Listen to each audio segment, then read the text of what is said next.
People's game, and all that stuff. Oh yeah, that's right. All right, hello. We are here for the behavior intervention team meeting to discuss Zoe. Before we begin, does anyone have any time considerations or constraints that we need to be aware of for today's meeting?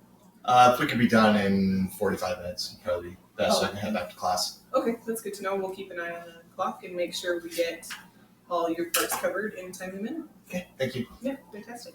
Okay, we are meeting to discuss Zoe, like I already said.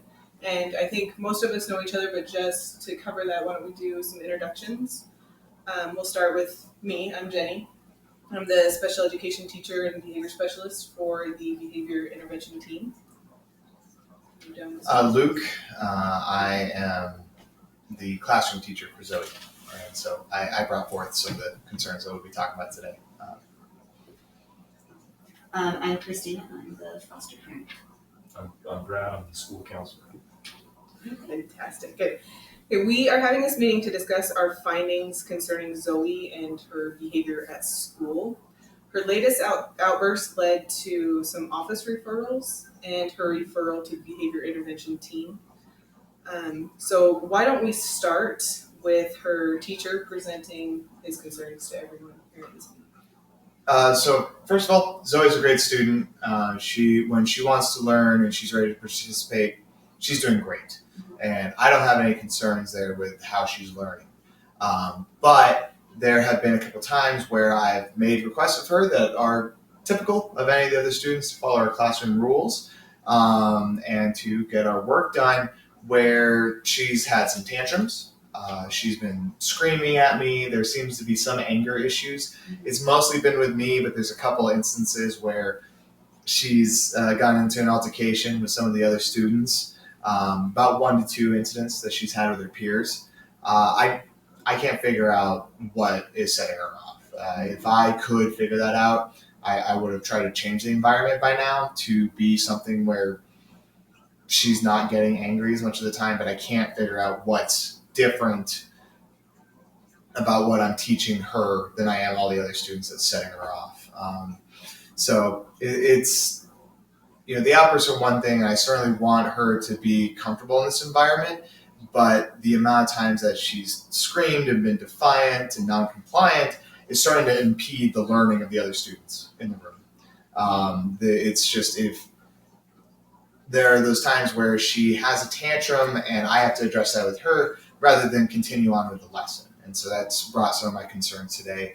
And also this last incident that brought us here today, I did have to ask the resource officer for his assistance in helping me with Zoe in the room. The principals have been very helpful here and there, but it's happening more of the time, which is why I thought we need to get together. Can I ask, what do you do if she has like a tantrum? Because I know she has them too sometimes.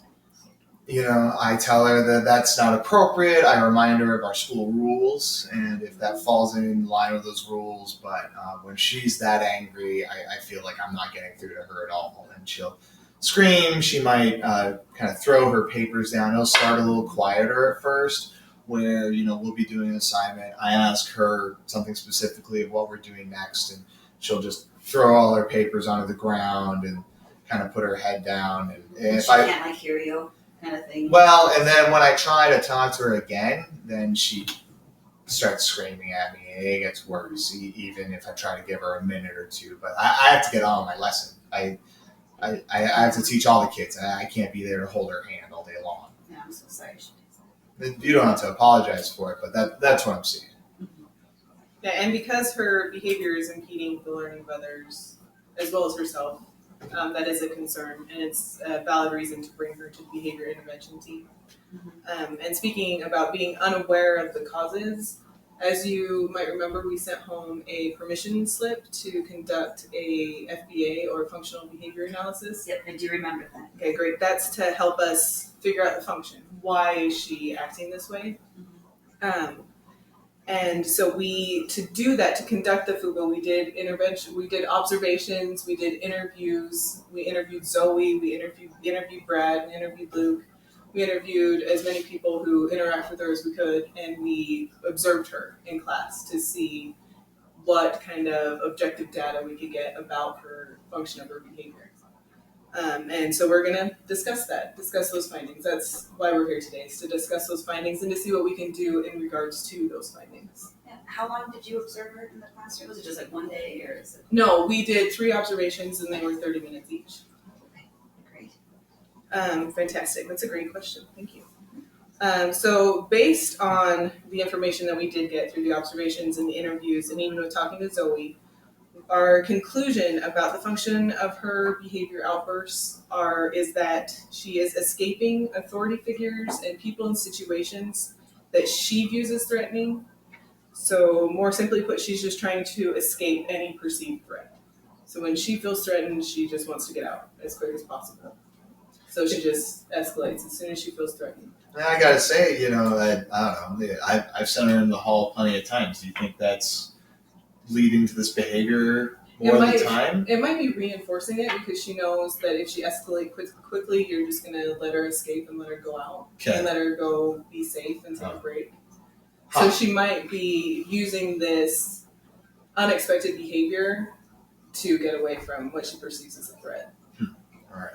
Thank you. Yeah. And what does she like perceive as threatening? Is it like a loud voice? Is it noise? Is it sensory? I don't.